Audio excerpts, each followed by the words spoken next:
Well, welcome to another episode of Dietitian Life, where we tell you about our weeks. As you can see, Peter is not with me today. We have a special guest, Katelyn Paterson, who's in her hotel room on the Gold Coast.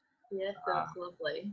Katelyn and I met in our Masters of Dietetics, finishing in 2011. Both gone on different paths, and hers is an interesting one, so I'm very keen to kind of find out a little bit more. So, Katelyn, tell us a bit about your journey.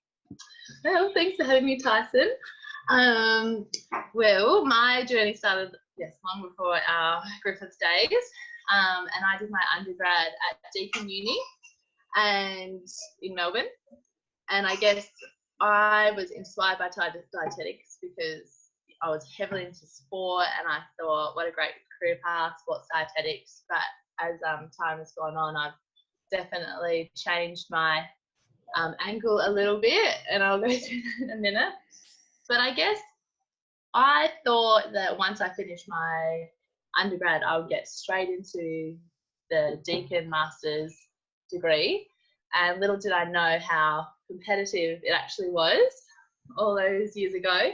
And I didn't get in, and obviously was shuttered.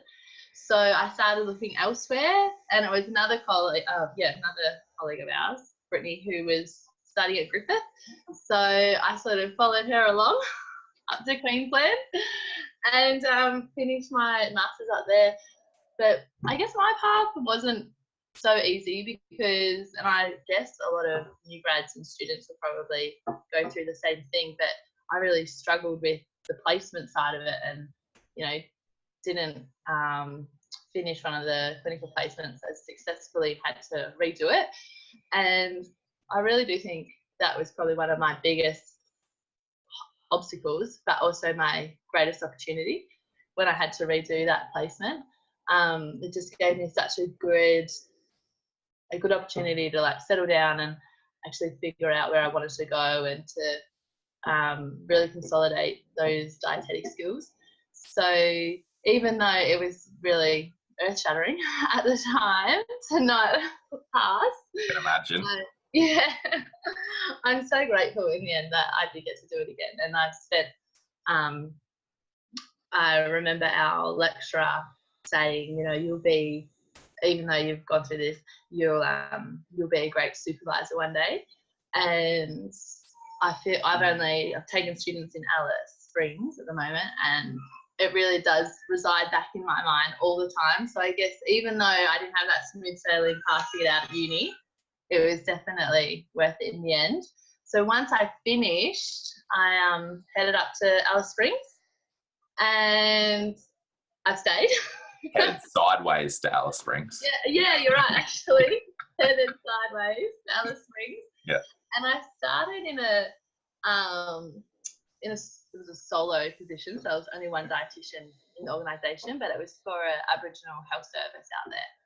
So we had a multidisciplinary team with a diabetes educator and a podiatrist, and we would pack up every Monday, and our podiatrist had this big truck that we'd pack all our stuff in, and he had a podiatry chair in the back, and we would drive around the Aboriginal communities outside of Alice Springs every week and go to their health services and provide that multi-D team in the communities. So that was such an eye-opener because I'm from Victoria. Yeah. I studied on the Gold Coast and I ended up in the middle of Australia in communities I had never ever seen before or even knew about. Why did you decide to go to Alice Springs or apply for the job? Well, I'd been moving around a lot for the 2 years at uni, and I had done a 6-week placement in Mount Isa, and my supervisor there sent me the link to the job, and I thought, well, it's so hard to get a job, in the urban environment, and this happens to be a 12-month position. But my time in Mount Isa just gave me a little bit of a spark, I guess, for Aboriginal health, and there is so much need there, and in their diabetes is rife, renal, so there's so many conditions that dietetics could actually play a role in, and it wasn't a public health role, it was a clinical role. So I just thought, well, why not give it a go? 12 months, you know, it'll be great for me. And so I did my 12 months, and then I stayed for another 12 months. And I became really entrenched in, you know, the Alice Springs community and loved it. So we worked really hard to build the service, and we started another dietetic role based in Alice Springs with that same medical service. So now, instead of having that one role, we had two, which was great because I meant that we could employ another dietitian. And I had, pardon? Had a friend. I had a friend, yeah. I had someone to bounce off. So we, it was, so that was probably a real highlight. You know, I'm 2 years, by this stage, I was 2 years out, and we're building this program, and it was really great to be able to build up on our dietetics in a small space. So I got a friend, and we shared the load, and I ended up being town-based, so I stayed in Alice Springs most of the time, and we worked with it's called a child health outreach program, so that was where a lot of my work was, and we'd work with Aboriginal kids and families in Alice Springs. And my friend, she went out to the rural communities, so I didn't really get to do that as much, which I thought I'd be really happy about, but not travelling. But I did really miss the old ladies and just that community feel, and Do they get excited when you're going out there and seeing them? Yeah, they do, because it's really not about, yes, obviously I'm there to do the dietetic side of it, but it's so much more than that. It's all that relationship building, and you spend so much time, not just with them, but you find that you sort of integrate into their own families and their own beliefs, and they're such small communities. So you go to the school and you go to the shop and sit around outside under a tree and have a chat, and you slide in your little don't drink Coke and slide in your little nutrition messages here and there. But yeah, it was really lovely, and it was the best part for me, especially professionally as well, because how often are you a new grad and you have to build networks outside of your own workplace to have support so that you're safe and you're professionally appropriate and you're developing your own skills. So I feel like that first 2 years, I was just, run off my feet, treading water, learning so much. So like maybe if you took us through what your standard day looked like, maybe when you first started, or like standard week, or well, every week was slightly different, but our standard week would be, we'd have to drive a few hours to get there. We'd set up, and we would have a sort of an appointment system, and my client base at that stage was mainly diabetes. So we would just, sounds so backwards, but the clinic staff would go around the community and they would go and pick the women up, mainly women, because I'm a woman, so engaging with the men was a little bit difficult. But pick the women up, and they'd all come in, and they'd go to the diabetes educator, then they'd come to me, and then they'd go to the podiatrist. And it was just like that. So some days though could be 6, 7, 8 people, and then some days could be 1 or 2. And those days were quite challenging, because that's when we found ourselves down at the shop doing some public health, or in the school talking to the kids. So, and then as that went on and I got more confident in my own skills, we extended it to kids as well, so which was a bit better received. So we got kids that were failure to thrive, anemic, and same thing. Clinic would go out, pick them up, bring them back in, and take them back home. So that would be my day out in community. And then when we were back in the office, we would plan for our next trips and any projects that the communities wanted. So communities started to request cooking demonstrations or nutrition talks at the shop. So then we just planned for those.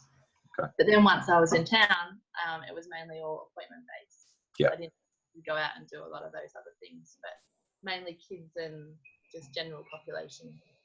Okay. Obesity, diabetes, anything really. Right. How do you feel like information was received? Were you finding that people were following it, or did you have to change how you were actually? So when you started, just in my experience, a lot of new grads come out and they'll try and do absolutely everything and give all the knowledge.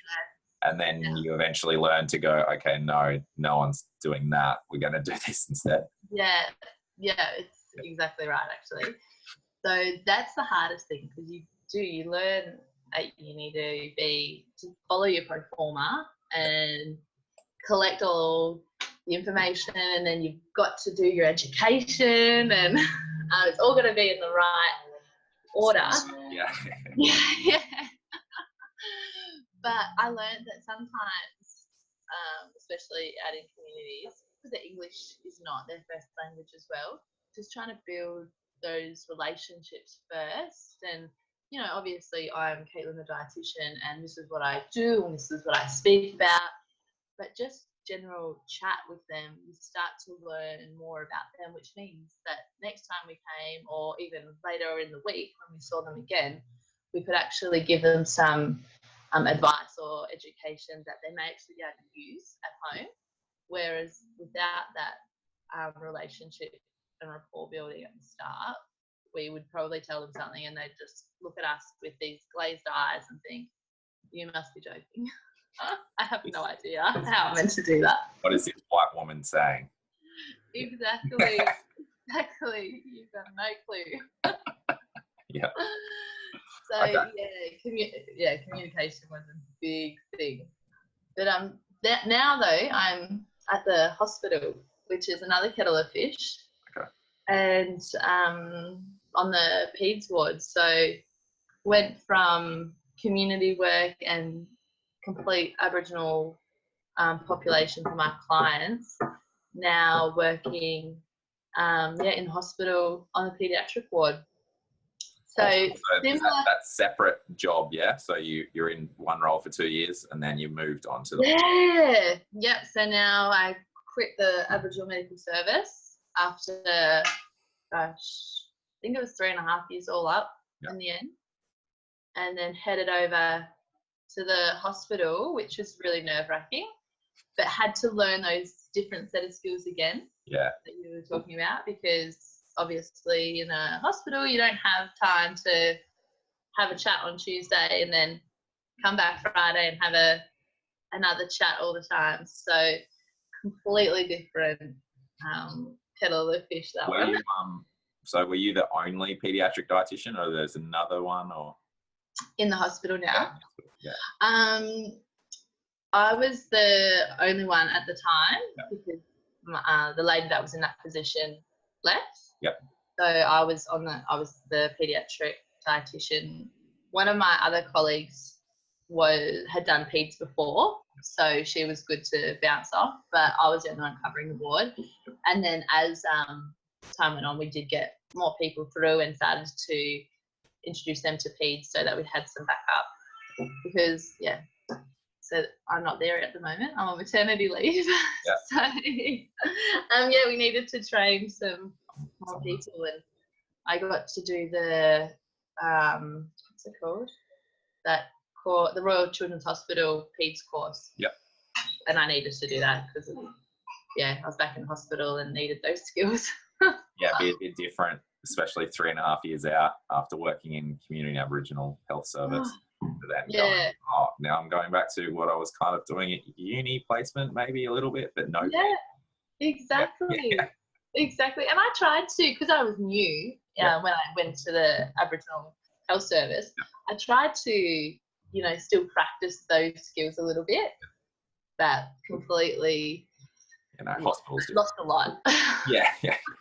The community versus hospital is very different in terms of how you actually deliver information, and then also the right information. And like you said about communication, like talking with the team versus the access when you're in a hospital, when they're just like, Yeah, buzzing around. Yep. Buzzing around. So our peds ward is very different to like a big city peds ward. We probably don't get quite as huge cases or anything, but it's still quite busy, and you still get constantly communicating with parents. Pardon? Constantly communicating with parents. Yes, exactly. And then again, range. So Aboriginal parents, Asian parents, Caucasian parents. So having to use different communication skills for each set was a real challenge for me to get back into. But so I appreciate anyone that steps into a different role now, from coming from community to hospital or hospital to community, that you just need that time to find your own style. Yeah, to be a new grad again. Like, yeah, you really do. You think you know it all, and you really don't. like, I'm pretty good at this now. Oh shit. Yeah. Way to bring you down to earth. Yeah. So you think Alice Springs is kind of, you're locked in there for long term now, or? Yeah, I think so. I really enjoy it. And well, I went and I met my husband, and we got married, and now we've got a 4-month-old. So we've really got, like, we've, got the set up roots. there, and yes. And honestly, I can imagine being anywhere else. We're so lucky. I get best of both worlds up there. So, and I love the work, and being, having Olive now and being a mum, it's funny what I recommended to parents on the peds ward and how I delivered it. Now doing it myself, I think, I think I'm going to change the way I speak sometimes. Or so if whatever area of dietetics you go into, you really need to sit down and practice what you preach, I think, and maybe do a little trial run on yourself and see if what you say works. Because with her, I think, maybe I could have done this a bit better or said this a bit better, because trying to introduce solids to her, I think, maybe I wasn't as patient as I thought I could have been.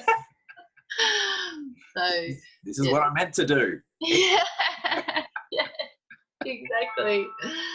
So even that's been made me so reflective.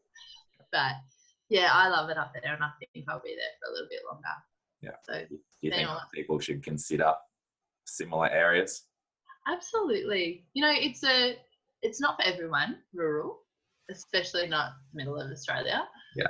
But rural in general is not going to suit every single dietitian that comes out of uni. So you do have to really consider it. But if you are interested and you've done a rural placement and you loved it, or you thought, this is for me, because you have to be so flexible and adapt to different things and be prepared to be frustrated when you can't communicate the way you would like to, or vice versa, they aren't communicating the way you would like to. So it is for certain people. So I guess my follow-up to that would be, in that last health service job, you had the opportunity to hire someone else. So was there anything in particular that you feel like you would be looking for someone going rural, or that there's a certain type of person that you kind of look for? Yeah, that's a really good question. I guess that can-do attitude was something that we were trying to pick up, trying to figure out how a person worked within the team. And I know that's kind of a really generic thing, but being able to decipher if somebody had the ability to adapt into different teams and different situations, because even in the hospital setting and in the health service setting, it's so fluid. People are changing all the time. Staff members are changing all the time. So being able to adapt. So we're looking for those types of things. And I guess especially in the health service, we needed someone who was really quite autonomous but proactive. So people that we're going to go into the role and think, I'm just going to sit here and let the patients come to me. The clinic will book them in, they'll show up at my door, I'll do the consult, and that's that, was not someone that was going to work in this scenario, because it is hard work. You do have to go out and find, sounds bad, but you have to go out and find people and encourage people to come in. Yeah, exactly. Yeah. It's marketing. It's making people feel like they really do need to know the information, because it's important, but how do you make them feel the same way? So it's and I think it was a true example, because after I left, we'd had a few more people come through, and in that health service I was talking about, I guess maybe hiring didn't work out as well or whatnot, something didn't go right, but they've actually lost a position because they couldn't generate the patients the same way it had over the previous few years. Yeah. So, and I think that was just highlighted that you do need somebody that is so prepared to put in the footwork and not just, think, oh yeah, well, we've got people booked in and they're going to come in, because it doesn't always work like that. So yeah, proactive, can-do attitude, flexible and adaptive, and thinks on their feet, thinks outside the box. So that's who we were looking for. Which is like the ideal dietitian, but I think dietetics in general doesn't really breed a lot of flexible. I know, and I guess that's why I think rural is for certain people, not for all. And you going through placement, and if you get the chance to do a rural placement, that will certainly tell you whether you're up for it or not, and it's not a bad thing either way. At least, and that's probably the safest way to do it, is doing it in placement, because it's only for 6 weeks or whatever, versus if you move for a job that's 12 months, like exactly. I remember feeling really lonely when I first got to Alice, because it was so far away from everybody.